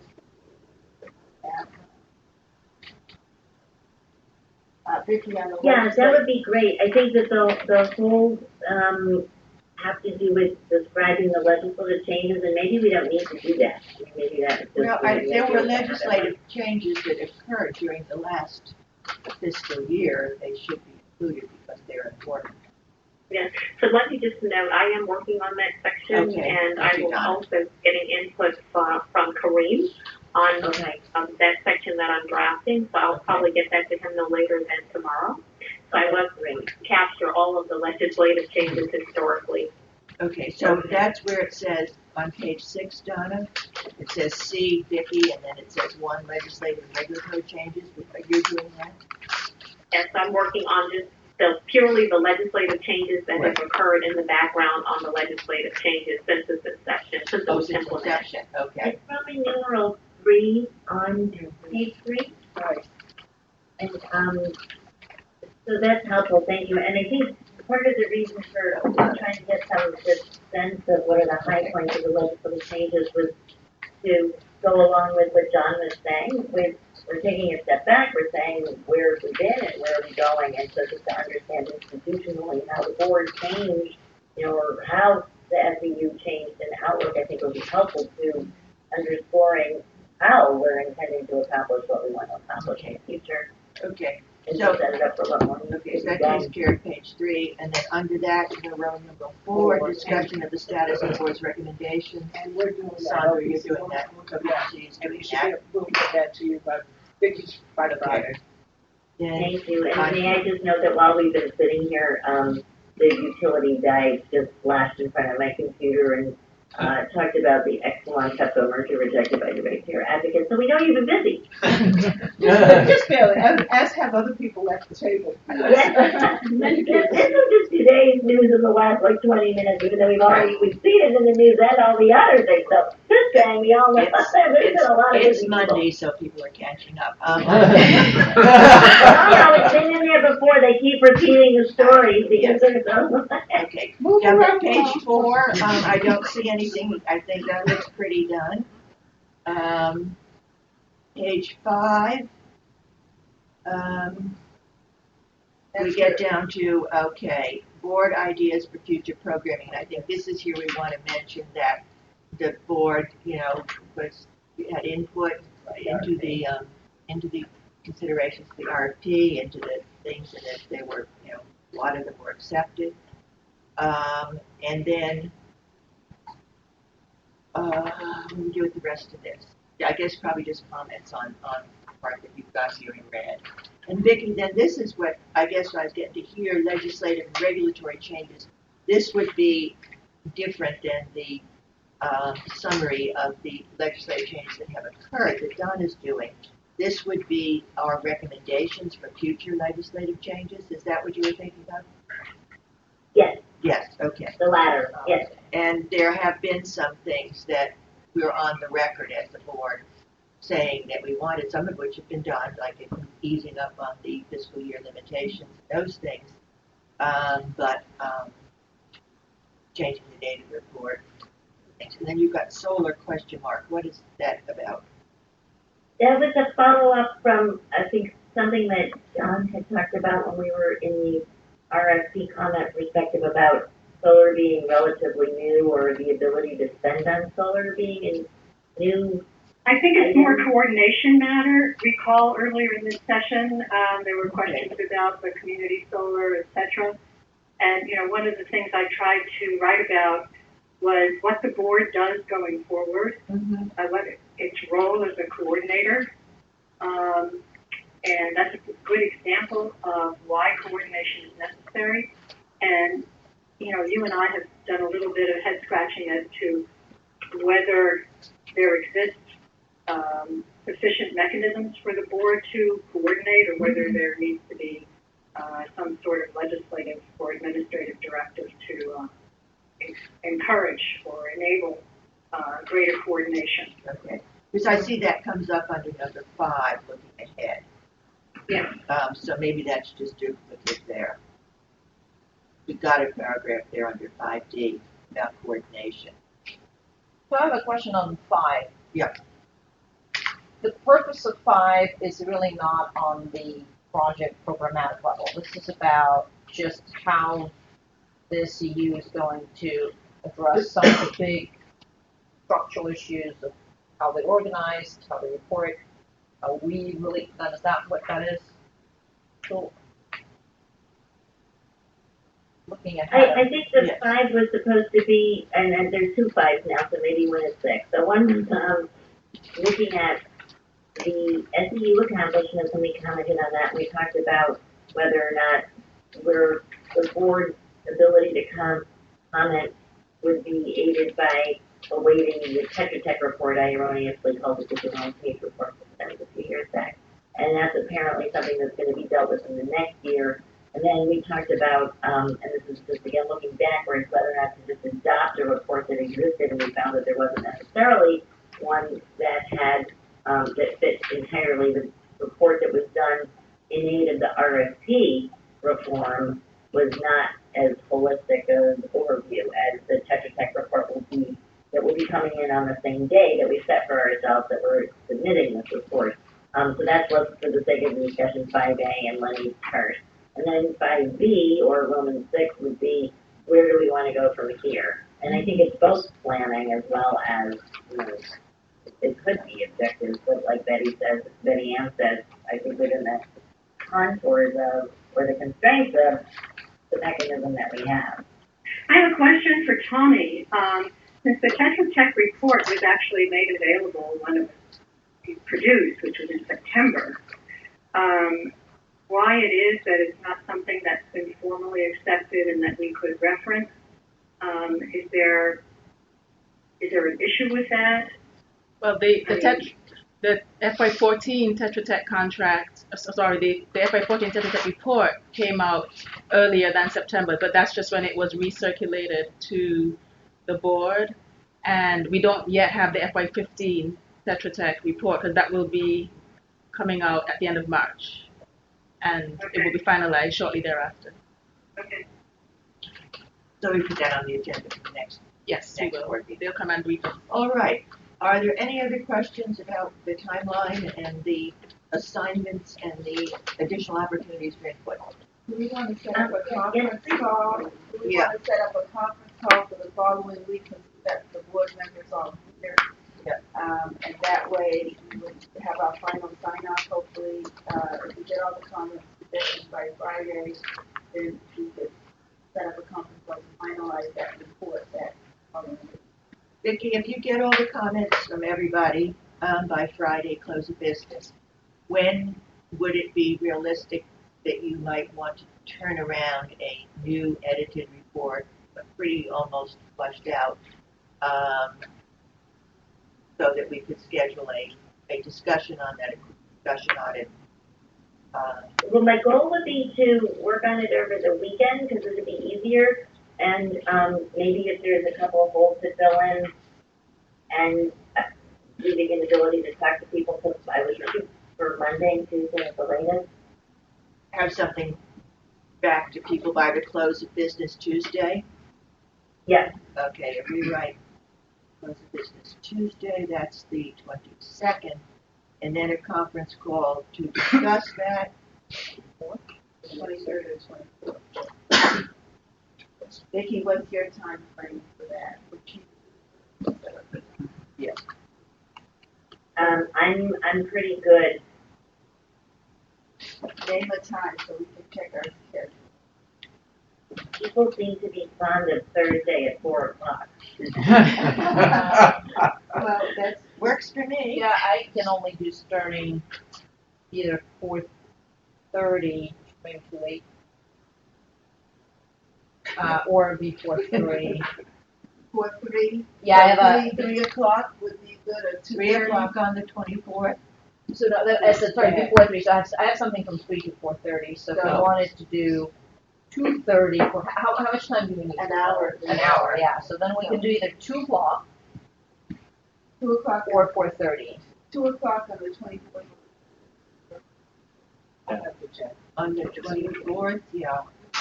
2 or 4:30, or. If Friday morning is easier, is Friday morning easier or Friday afternoon? Better for me. Yeah. Friday afternoon. 2:30 to 3:30. There, for my rotator cuff, but Friday the 25th. Me too. You have a rotator cuff? Yeah. You're lucky to like step around, that's the problem. What time are we looking at on Friday? 1 o'clock, or 2 to 1 to 2 on Friday? Friday the 25th? 1 p.m.? 1 to 2. Yeah, all right. Does that work for people? Yeah. Vicky? Friday 1 to 2. Yeah, good.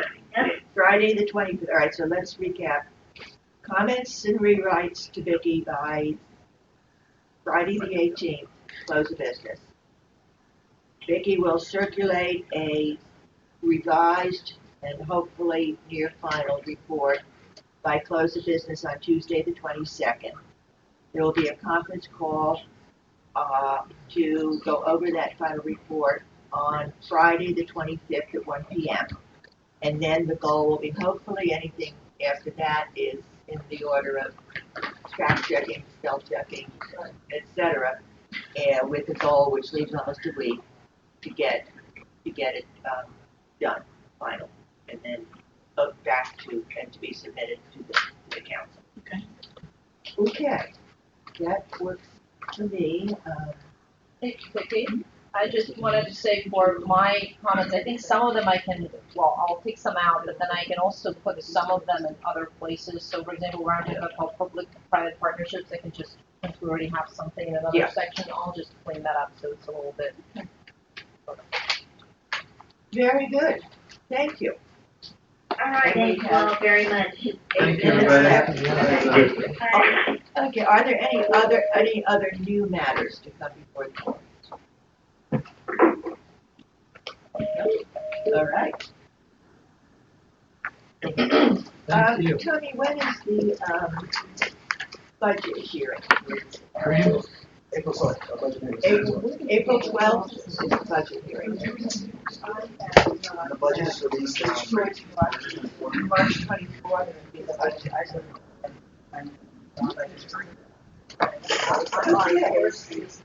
Fun times, huh?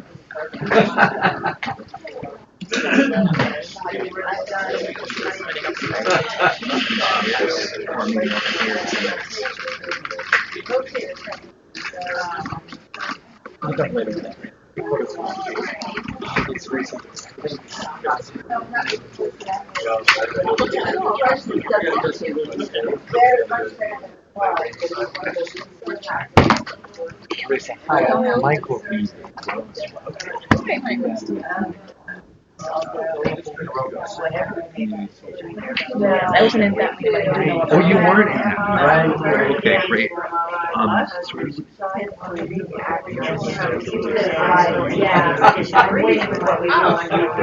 Randy may never be back. Yes, I think it was. Okay,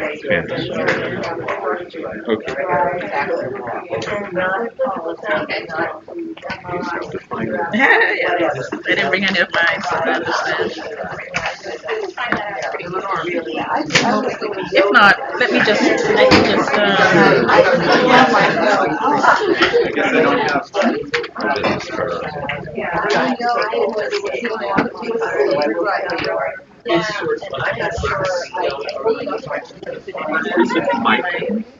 The stealth participant in my email is so Don.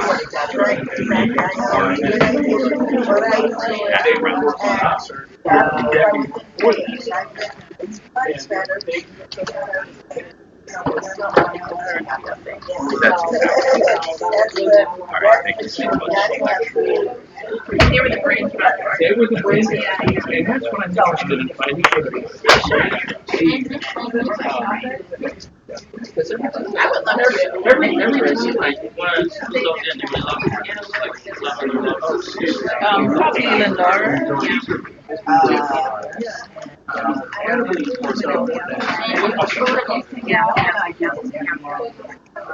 Which is probably they were smart. Well, they were focused on something else. Oh, sorry. Yeah. One, we always think of Also, umbrella. Someone's umbrella on the chairs. It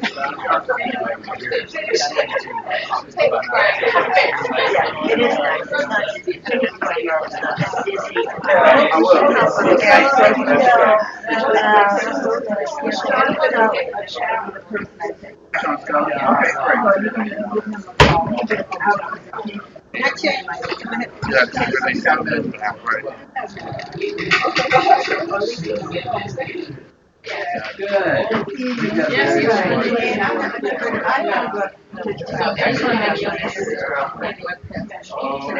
I wanted to bring it yesterday. I think there was